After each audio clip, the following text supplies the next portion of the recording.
Alors, salut famille. Les fêtes de fin d'année arrivent à grands pas.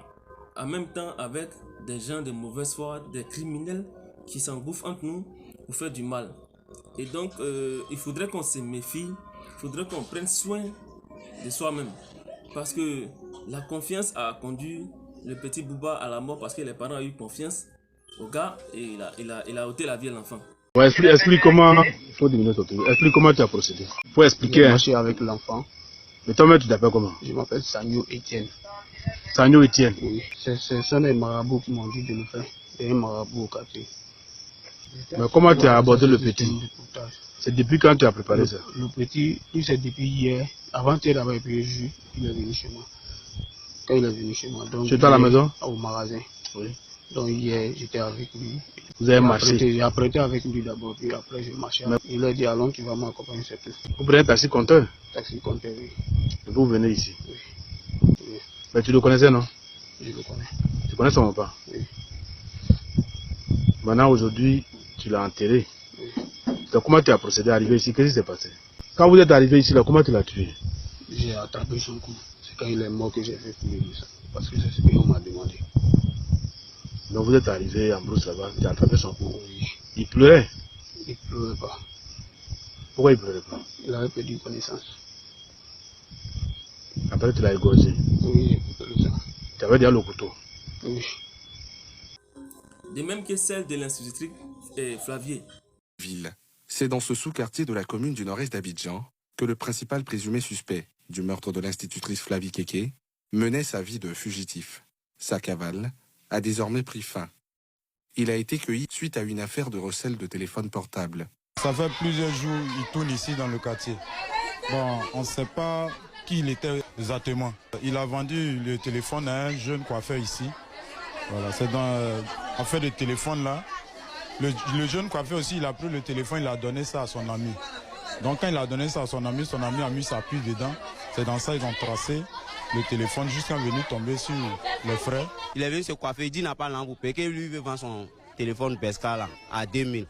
Comme le coiffeur lui n'a pas langue, ça a trouvé qu'il y avait son client aussi qui était là. C'est un frère son aussi. Donc le client dit non, que lui il va se coiffer, il va payer les 2000 là. Et puis il va donner les 1500 le mot, il va donner 500 à le coiffeur. Dans ça, lui il a pris le téléphone. Bon, il est parti au chantier hier. C'est hier la PG est partie l'attraper au chantier. Sur les lieux, les habitants réclament justice. Comment tu peux tuer une mère enceinte, plus son enfant? C'est cruel. On veut la justice. Il s'est caché, il a un chapeau, il a baissé sa tête. Le dimanche même, il est vu pour aller se coiffer même là. Il a fermé sa tête, on ne dirait pas qu'il vient se coiffer, il avait peur. Interpellé et transféré à la police criminelle, le principal suspect passe aux aveux, déclinant circonstances du crime et mode opératoire. J'ai eu une altercation avec ma collègue Kéké Christelle Flavie pour une histoire de tontine. Alors ça s'est mal passé, puis bon, je l'ai tué. Je n'ai pas fait ça de manière délibérée. Voilà. Donc elle était avec son fils, mais son fils aussi il est en âge de parler. Je me suis dit que bon, l'enfant va me dénoncer. Voilà comment l'enfant aussi il a mis fin à sa vie. Il lui a donné un point sous la gorge. Son enfant, lui, il est étouffé. Il a mis la main sur sa bouche seulement, et son nez. Pour sa présumée complice, entraînée dans cette affaire pour l'avoir accompagnée au domicile de la victime, l'heure est au regret. Quoi qu'il en soit, les organisations des instituteurs saluent le coup de filet de la police nationale. C'était la même confiance que le monsieur a eu à l'égorger. Et donc, voici aujourd'hui qui arrive à l'épisode de celui de Yopougon.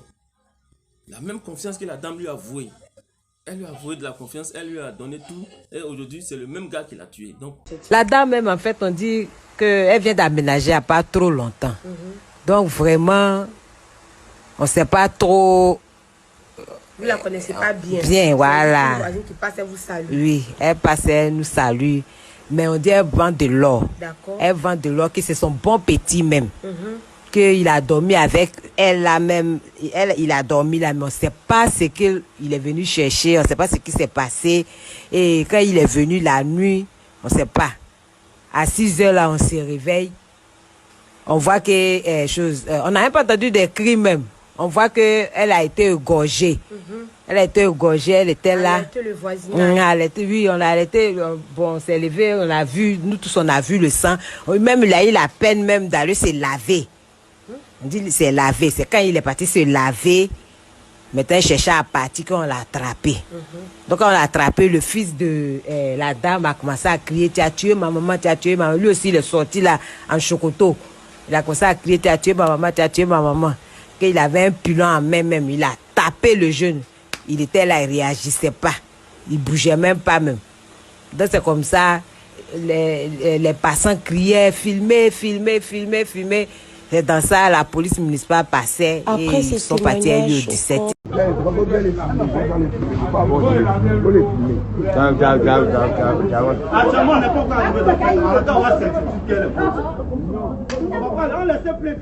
Drame à Yopougon, Nyongo Nord, à l'immeuble Bob. Une jeune dame se fait assassiner dans sa maison devant son fils. Bon, moi, ce matin, je quittais à la veillée, je venais. J'étais dans le taxi. Donc, on est arrivé devant la cité, là. Et puis, on a vu le jeune avec des gens qui étaient en train de...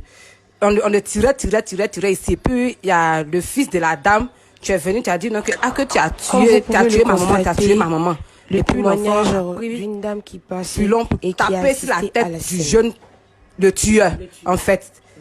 Bon, maintenant, moi, puis le taximètre, on voulait bien voir ce qui se passe. Donc, nous deux, on est descendus.